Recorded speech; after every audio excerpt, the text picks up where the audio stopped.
हरे कृष्ण। सभी भागवत श्रवण करताओं को मेरा हार्दिक स्वागत।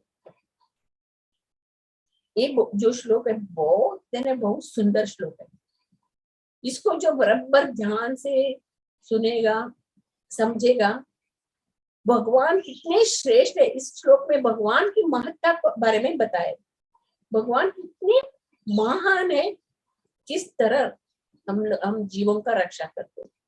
अभी तक हम लोग कर्दम मुनि और मनु महाराज का संवाद सुनते हैं।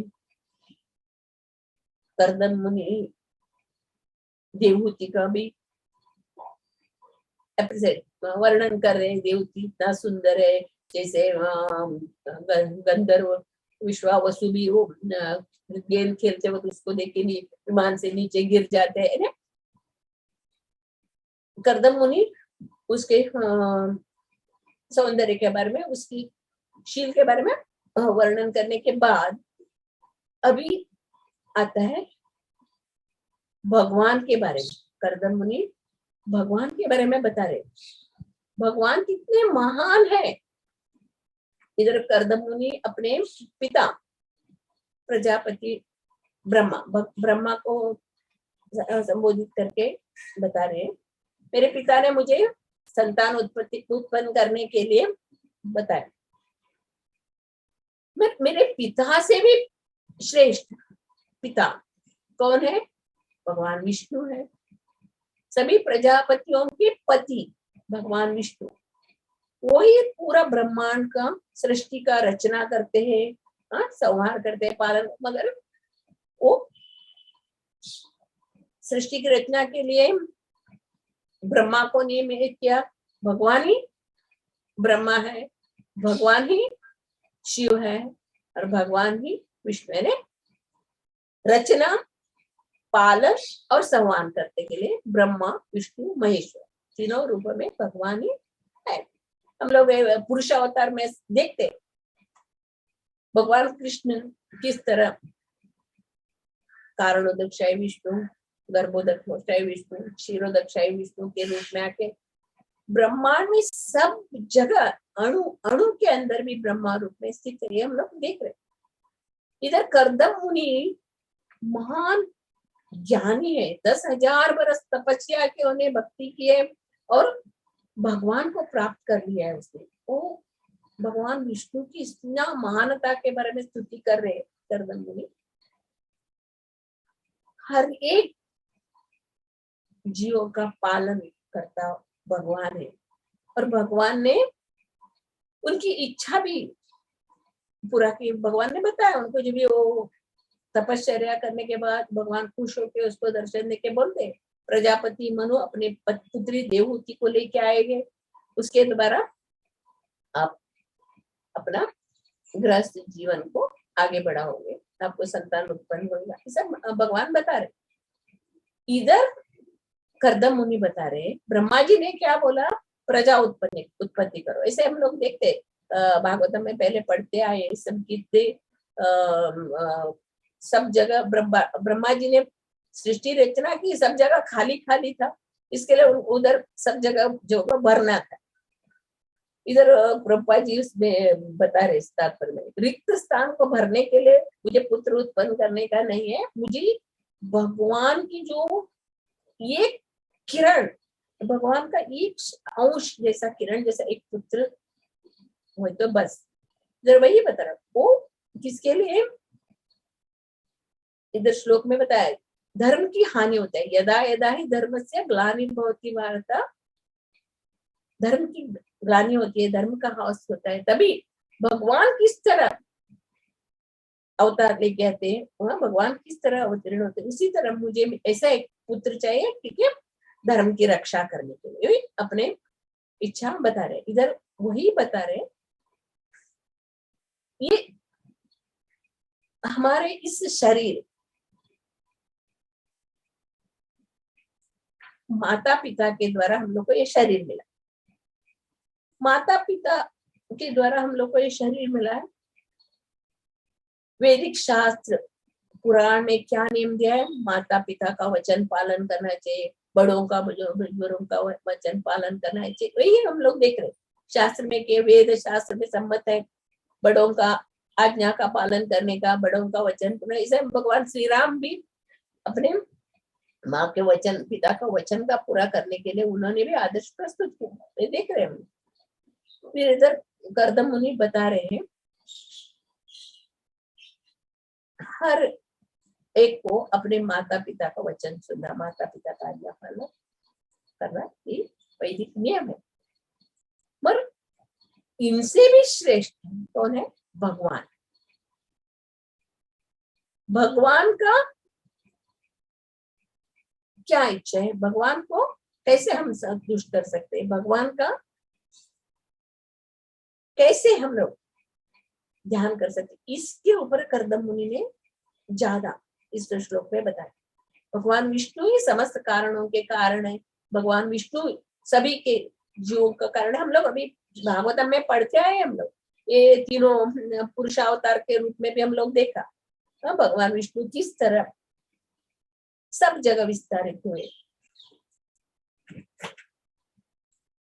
माता पिता के द्वारा बच्चों का जन्म होता है, ये हम लोग देख सकते हैं। हम लोग जब भी माँ के गर्भ में बच्चा जन्म लेता है तभी से शुरू होता है ना। जब भी वीर्य के द्वारा माँ के गर्भ में से बच्चा भ्रूण अवतरित होता है, प्रवेश करता है, तभी से कौन रक्षा कर रहे हैं बच्चे को? भगवान ही अंदर, भगवान। हाँ भगवान ही उस बच्चे को, उल्टा लटके हुए बच्चे को संरक्षण कर रहे हैं, देखभाल कर रहे हैं। वो तभी भगवान से प्रार्थना करते हैं, भगवान हमें इस नरक से निकालो, हम बाहर आके भगवान के भक्ति करेंगे करके। इस 7 महीने के बाद भगवान की बहुत स्तुति करते हैं, हमें इससे निकालो।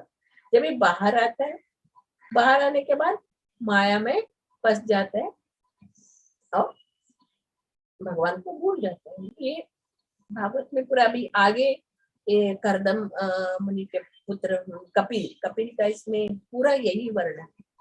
उसके बाद भी हम लोग देख सकते हैं, बच्चा जब भी छोटा रहता है, वो खा नहीं सकता, पी नहीं सकता, असहाय स्थिति में रहता है, तभी माँ के स्तन में दूध रहता है। ये भी भगवान ने किस तरह बच्चे को बालपन से, यानी शिशु अवस्था से ही भगवान कैसे देखभाल कर रहे हैं। हम लोग बोलते हैं हम लोग कर रहे हैं, हम लोग क्या कर रहे हैं? हम लोग कुछ नहीं कर रहे हैं। हम लोग, हमारे हाथ में क्या है? ये सब देखभाल भगवान कर रहे हैं। बच्चे को खा नहीं सकता, असहाय स्थिति में, तो माँ के स्तन में दूध रहता है। जब ही बच्चा धीरे धीरे बड़ा होता है, जो खा पीने योग्य हो जाता है, तभी स्तन अपने आप ऑटोमेटिकली बंद हो जाते हैं। ये किसका ये है? ये बड़े बड़े साइंटिस्ट लोग बोलते हैं ऐसा जीव उत्पन्न हुआ, ऐसा उत्पन्न हुआ, ये हुआ करके, मगर नहीं, भगवान के अलावा इस जीव को रक्षा करने वाले कोई नहीं है। इधर हम लोग बोलते हैं माता पिता श्रेष्ठ है, माता पिता से भी श्रेष्ठ है भगवान विष्णु। कर्दम मुनि ये स्पष्ट करके बता रहे हैं, ब्रह्मा जी मेरे पिता है, हाँ ब्रह्मा जी प्रजापति है, मगर वो प्रजापति से भी पति, प्रजापति के भी पति कौन है? भगवान विष्णु। वो सबसे श्रेष्ठ है, वो जीवन के मूलाधार है, उसके आधार पर भी हम जीवन जी रहे, उसके अलावा हम लोग जी नहीं सकते। ऐसे हम लोग एक एग्जाम्पल में, हम लोग किधर भी जाने वाले, गाड़ी में बैठ के माँ बाप को लेके घुमाने के लिए जा रहे, एक भाड़ा का कार लेते, भाड़े को किराए का कार लेते, किराए का कार लेते, पर वो किराए का कार दिया हुआ इसको उसका अप्रिशिएट नहीं करते हम लोग। वो आप बहुत अच्छे हो, बहुत ये हो, हमें कार दिया, क्योंकि हम लोग उसको पैसे दे रहे, पैसे देते, वो थोड़े दिन के लिए गाड़ी यूज करते, फिर वापस कार उसको दे देते। पर हम लोग अप्रिशिएट कौन करते हैं? हमारे माँ बाप का ही अप्रिशिएट करते ना, माँ बाप का ही हम लोग अप्रिशिएट। उसी तरह ये शरीर जो है, हम लोग को जो शरीर मिला है वो टेम्पररी हम लोग मिला, थोड़े दिन के 6 प्रकार का परिवर्तन होता है। माँ का गर्भ से जन्म लेता है, बाहर आता है, तो बढ़ता है, थोड़ा उत्पन्न करता है और थोड़े दिन रहता है और नष्ट हो जाता है ना शरीर। त्यागता है। ये 6 प्रकार का एक टेम्पररी भाड़ा का ये शरीर है। भगवान आत्मा रूप में हमारे अंदर बैठ के सभी जीवों का किस तरह रक्षा करते हैं। इधर 10वें अध्याय में भगवान बता रहे, अहम आदिम च मध्यम च भूतानाम अंतमेव च। मैं आदि हूँ, मध्य हूँ और अंत मैं हूँ, अंतिम मैं हूँ। मैं चेतना मैं हूँ, और मैं ही चेतना हूँ। और आप लोग जो भी खाते हैं, चतुर्विधम, मैं कौन बैठा हूँ अंदर, 4 प्रकार का हम लोग खाना खाते हैं। हम वैश्वानरो भूत्वा प्राणिनाम देहमाश्रिता प्राणापान समायुक्ता पचामयन्ना चतुर्विधम। 4 प्रकार का आप लोग अन्न खाते हैं। कैसे 4 प्रकार का कौन बताएंगे? Snoring, drinking, snowing, then licking and sucking. sucking चाटने का, and sucking. चबाने का, निगलने का। ये 4 प्रकार का अन्न कौन पचाते हैं? हमारे अंदर बैठ के हम लोग पचाते हैं क्या? नहीं, उधर भी भगवान बैठे हैं। भगवान बैठ के ही सब कर रहे हैं। तो हम लोग किस तरह भगवान का आश्रित है? पूरा पूरा पूरा हम लोग भगवान के ऊपर ही आश्रित है। हमारा कुछ है ही नहीं इसमें। Fire of digestion, no Mataji. हाँ, पचाम अन्नम चतुर्विधम वैश्वानरम। मैं पेट के अंदर वैश्वानर बन के बैठा हूँ, और आप जो भी खाते हैं उसका मैं पचाता हूँ। इधर अगर हमारे अंदर वैश्वानर नहीं है, हम लोग खा रहे तो क्या होएगा हमारा हालत? नहीं, हम लोग इधर स्पष्ट रूप से देख सकते हैं। इसको हम लोग दिव्य चक्षु नहीं है, मगर हम लोग को ज्ञान चक्षु से, भागवतम हम लोग को भागवतम ज्ञान का एक ये कथा है, ज्ञान का ये पुराण है।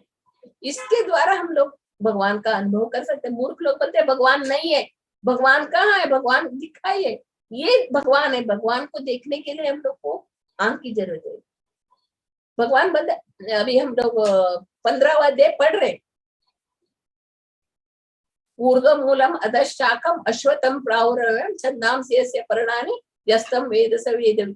ये अश्वत्थ वृक्ष है, उल्टा अश्वत्थ वृक्ष है, उसका जड़े ऊपर के है और टहने नीचे के ऊपर, पत्ते वेदिक से। उसके आगे भी श्लोक में बता रहे, न रूपम अस्य ततोपलभ्यते न अंत न चादि न च संप्रतिष्ठा अश्वत्थमेनं सुविरूढ़ मूलम असंग शस्त्रेण दृढ़ेन चित्तम्।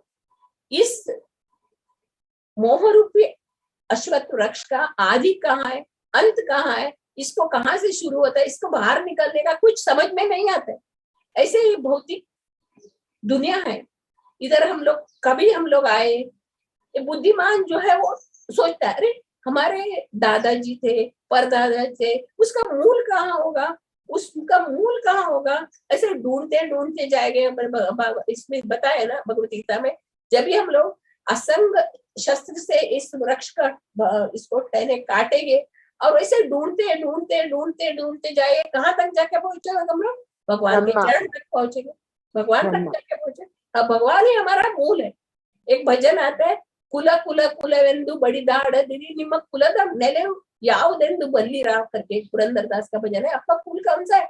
आपको मतलब हम लोग झगड़ा करे, हम ब्राह्मण है, हम वैश्य, हम क्षत्रिय, हम लोग बड़े, मगर नहीं, हमारा मूल कौन है? भगवान। ये हम लोग का मालूम है, हम लोग झगड़ा करे। इधर 15 अध्याय में इतने सुंदर भगवान बता रहे हैं, इस वैराग्य रूपी शस्त्र से ये असंग को, जड़ों को हम लोग को काट करके ऐसे ढूंढते ढूंढते ढूंढते ढूंढते जाना है। हम लोग को जाना है, कहाँ तक जाना है? भगवान के चरण तक, रुकने का नहीं। जाके जाके जाके जाके कहाँ भगवान का चरण आता है, उधर हम लोग को शरण ले लेता। जो भी भगवान का चरण में शरण लेता वो वापस इस भौतिक दुनिया में नहीं आता। उसके बाद भगवान बता रहे, न तद भासे ते सूर्यो न शशांको न पावका यद्गत्वा न निवर्तन्ते तद्धाम परमम। मेरे धाम में सूर्य की आवश्यकता नहीं, चंद्रमा की आवश्यकता नहीं। एक बार मेरे धाम में जो आके पहुंचा वो वापस नहीं आता। ये स्पष्ट रूप से भगवान ने बताया।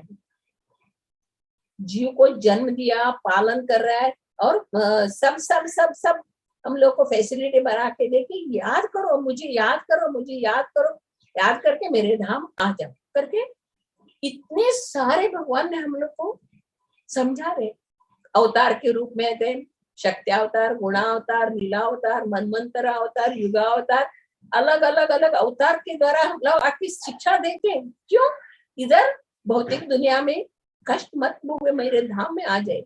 हम लोग सब भगवान के बच्चे, भगवान को नहीं, भगवान नहीं चाहते हम लोग इधर कष्ट भोगने का नहीं चाहते। वो बोलते हमारे साथ भगवत धाम में आनंद का साथ धाम वैकुंठ लोक में आ जाए करके सबको बुलाते हैं भगवान, सबको अपने धाम में आने के लिए बोलते। मगर हम लोग जिद्दी बच्चे नहीं मानते, हम लोग नहीं, हमें इधर ही भोगना है, इधर ही भोगना है, इधर भौतिक दुनिया में हम लोग को आनंद मिलता है। तो यही मति भ्रष्ट हम लोग इधर से हिलने का नहीं सोच रहे।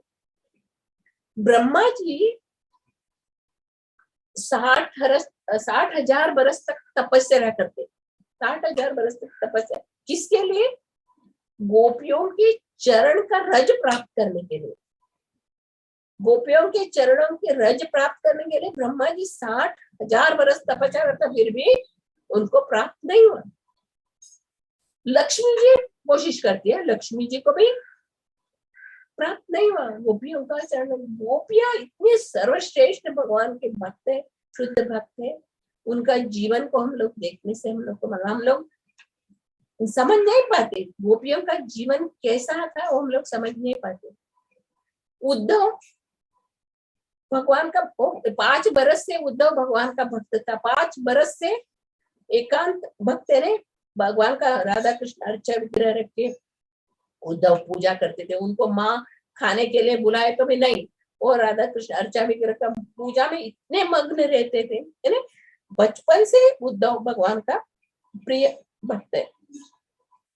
एक बार क्या हुआ, भगवान हाँ भगवान इधर कंस का वध करते, मथुरा में अक्रूर लेके आते हैं, कृष्ण और बलराम को मथुरा लेके आते हैं। फिर कंस का वध हो जाता है।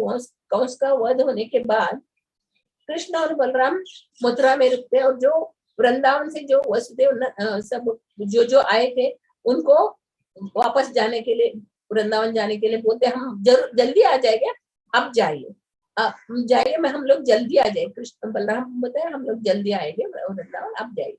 इधर नंद वसुदेव जी क्या करते हैं, कृष्ण बलराम का उपनयन नहीं हुआ था, इसके लिए उनका उपनयन संस्कार कराते और गुरुकुल में भेजते, गुरुकुल भेजते उनको। गुरुकुल में 64 डेज में पूरा पूरा पूरा शिक्षा प्राप्त करके वापस आते हैं भगवान कृष्ण और बलराम।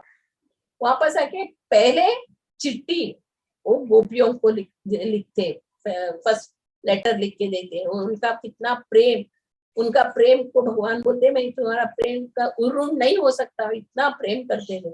वो चिट्ठी लिख के उद्धव को बोलते आप इसे देके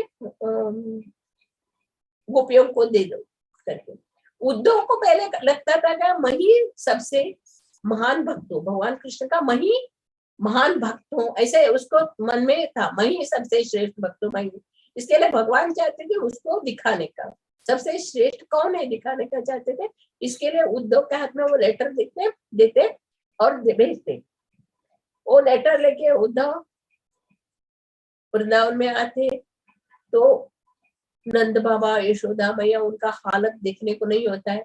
फिर सब गोपियां सब इकट्ठे होते हैं, तभी उद्धव भगवान का लेटर पढ़ के उनको सुनाते हैं।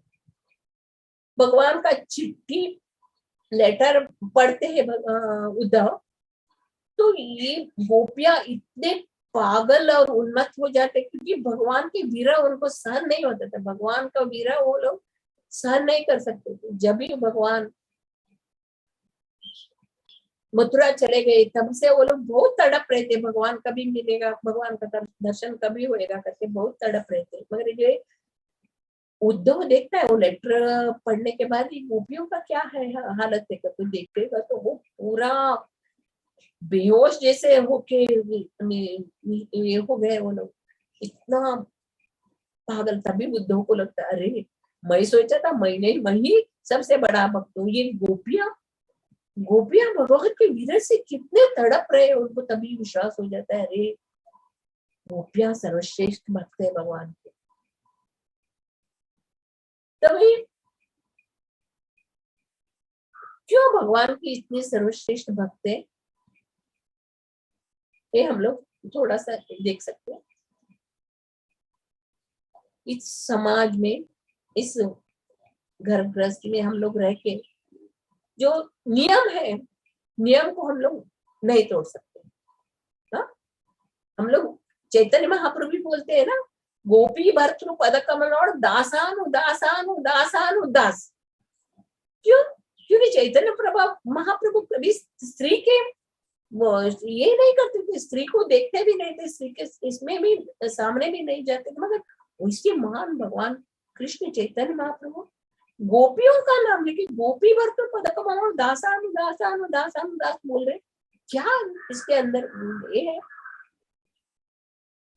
हम लोग को इसको जरा देखिए, भगवान के ऊपर अपना सब कुछ निछावर कर दी थी गोपियां। गोपी गीत में आते हैं जब भी भगवान रात को 12 बजे फ्लूट बजाते थे, फ्लूट बजाते थे, ये गोपियां अपना सब कुछ छोड़ के चले जाते थे।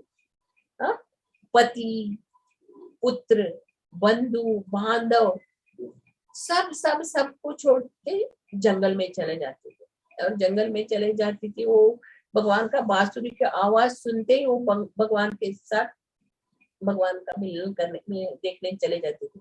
तब भगवान बोलते अरे इतने रात को तुम लोग क्यों आए हो जंगल में, चलो चलो अब घर जाओ, वापस जाओ। तो गोपियां बोलते थे हम लोग समाज का सब सब सब सब जो रिवाज तोड़ के आपके शरण में आए, और आप हम लोग को मजाक कर रहा। आपको मालूम है आपने ही बुलाया हम लोग को, आपको हमारा मन का स्थिति क्या है मालूम है, आपने ही हम लोग को बुलाया, और आप ऐसे आप नंबर 1 छलिया हो। कोई भी स्त्री अपने घर गृहस्थी पति पुत्र को संभालने में वो मग्न रहती, कोई दूसरे के लिए दूसरे पुरुष के लिए सब कुछ छोड़ के नहीं भाग सके। समाज का नीति है, रीत है समाज का, इसे हम लोग को स्ट्रिक्ट है ना, नियम है। स्त्री अपने पति के साथ ही रहना चाहिए, ना लड़की माँ बाप के संरक्षण में रहना चाहिए, ये सब जो नियम है हम लोग का, ऐसे नियम को उन्होंने तोड़ दिया। 5000 बरस पहले, 5000 बरस पहले, अभी हम लोग सामाजिक हमारा देखते हैं हम लोग कितना स्त्रियों का कितना अपने पति के आज्ञा के अनुसार गृहस्थी संभालना चाहिए, अपने संसार संभाल, ये हम लोग का आज भी हम लोग का देखते हैं। मगर 5000 बरस पहले इतनी महान गोपियां भगवान की चरण में अपना पूरा पूरा पूरा जीवन निछावर कर देती, सब कुछ बंधन को छोड़ जाती थी, अपने पति पुत्र बंधु बांधव अति विलिंग पति सुतान्वयान बातु बांधवान अति विलिंग्यते अच्युतागता गति विवस्वदो गीत मोहिता चितवयोषिता कस्य चिनिषि। गोपी गीत में एक श्लोक आता है, हम लोगों ने सब कुछ त्याग दिया, पति पुत्र बंधु बांधव को त्याग दिया, वो एक नियम है। और दूसरा है समाज, समाज का जो रीति है, एक स्त्री दूसरी किसी पुरुष के पीछे गए तो कितने उन लोग का हेट कर देते, मगर वो 5000 बरस पूर्व गोपियां अपना सब कुछ त्याग के भगवान के चरण में जाती, तभी समाज में कितने ये हुआ होगा उन लोग का। उन्होंने सब कुछ त्याग दिया किसके लिए?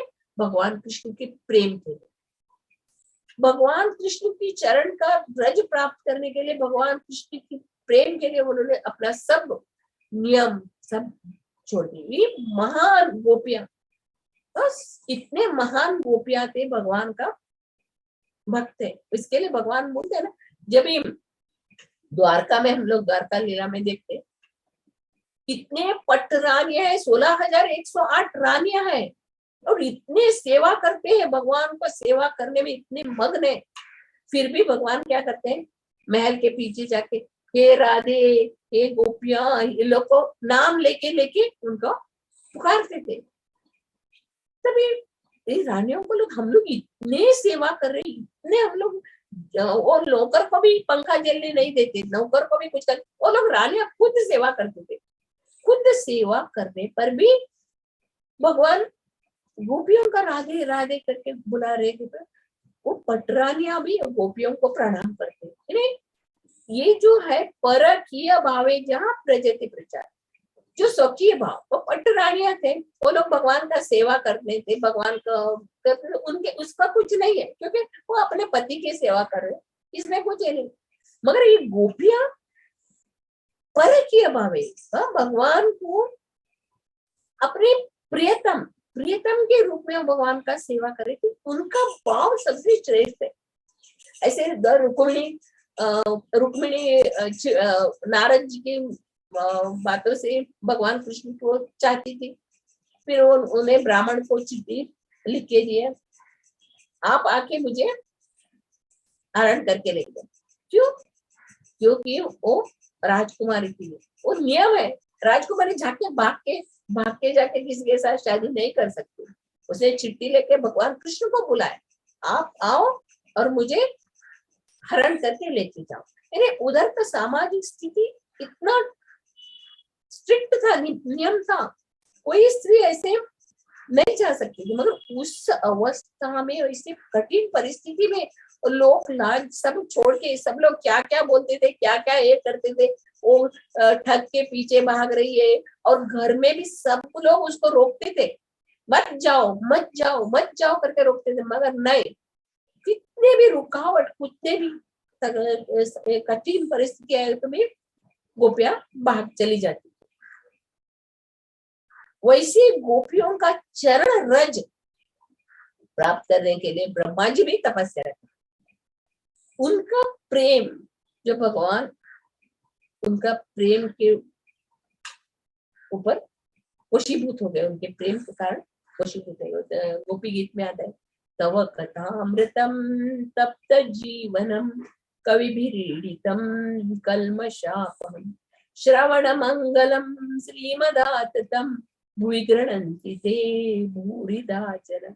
वो लोग जब भी जंगल में भगवान के साथ रास लीला कर रहे थे, फिर भगवान थोड़ी देर में इनको, वो लोग को कैसा क्या लगता है, हमारे साथ ही भगवान है, हमारे साथ ही भगवान है। उन लोग को थोड़ा अहंकार आ जाता है, भगवान हमारे साथ है, भगवान हमारे साथ। तो उनको दिखाने के लिए थोड़ी देर के लिए भगवान अदृश्य हो जाते। जो अदृश्य हो जाते हैं तो उन लोग को भगवान की देखे बिना वो लोग बहुत विरह से तड़पन चटपटाने लगते हैं। लोग सब जगह ढूंढते, भगवान कहाँ है कहाँ है कहाँ है ढूंढते, और उधर झाड़ पौधे और सबको आलिंगन करते, वही भगवान है भगवान करके आलिंगन करते, मगर सब जंगल में ढूंढते रहते। जो ये जो ये है स्थिति, उनका गोपियों का स्थिति उद्धव को मालूम था। इसके लिए उद्धव प्रार्थना करते हैं, मुझे इस वृंदावन में गुल्म झाड़ और औषध का वृक्ष बन के इधर मुझे जन्म लेना है। अभी भी हम लोग वृंदावन परिक्रमा में जाते, उद्धव कुंड में जाते, राधा कुंड के पहले उद्धव कुंड आता है। उद्धव कुंड में हम लोग उधर झाड़ी देखते ना, उधर कुंड के बाजू में झाड़ी है, उधर उद्धव पेड़ उधर औषध के रूप में उधर ही आए उद्धव। उद्धव क्या चाहते हैं, गोपियों के चरण रज हमें मिले, ताकि घास बनना नहीं चाहते, घास बनने सीधा रास्ते से जाना नहीं चाहते, घास बनना नहीं चाहते थे उद्धव। क्यों? क्योंकि गोपियां भगवान का विरह में सीधे रास्ते से नहीं जाते थे, कहाँ कहाँ झाड़ी है सबका आलिंगन करते, मेरा कृष्ण कृष्ण करके ढूंढते जाते। इसके लिए उद्धव चाहता है, मुझे उधर एक गुल्म और औषध का इस रूप में मुझे जन्म लेना है। आज भी हम लोग उद्धव तालाब, उद्धव कुंड, उधर जाके हम लोग स्तुति करते, प्रणाम करते। उद्धव जी भी समझते थे, क्योंकि गोपियां कितने सर्वश्रेष्ठ भक्त है, भगवान का सर्वश्रेष्ठ भक्त सबसे।